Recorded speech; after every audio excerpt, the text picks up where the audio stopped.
J'ai pu voir les premières images de Stranger Things, Squid Game 3 et Frankenstein de Guillermo del Toro, je t'en parle tout de suite. Récemment s'est tenu l'événement Next on Netflix, un événement spécial organisé par la firme qui a présenté tout leur catalogue hyper riche de 2025.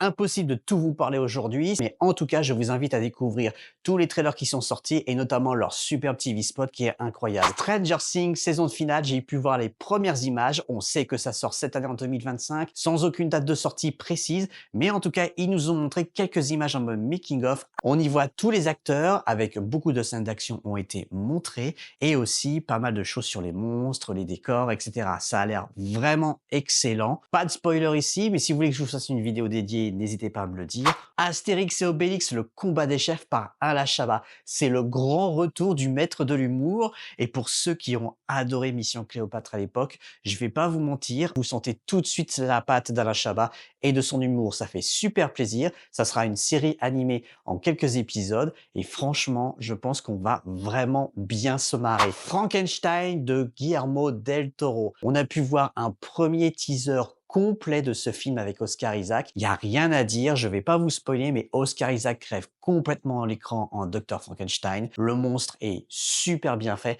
et on ressent vraiment la patte et vraiment l'univers de Guillermo dans son âge d'or dans ses films. Franchement, je crois que ça va être le film de fin d'année qui va être exceptionnel pour moi. Et en plus, on a appris la date de sortie de la dernière partie de Squid Game 3. On a pu voir une petite scénette en exclusivité qui reprend l'introduction d'un jeu. Là aussi, pas de spoiler, mais si vous voulez que je vous fasse une vidéo dédiée, que je vous raconte cette scène, n'hésitez pas à me le dire, parce qu'elle spoil quand même un petit peu le début de la saison. En tout cas, on sent vraiment la tension entre les personnages. Il va y avoir un vrai enjeu, surtout entre deux d'entre eux, et à la fin, on a le retour d'un personnage qu'on ne s'y attendait pas.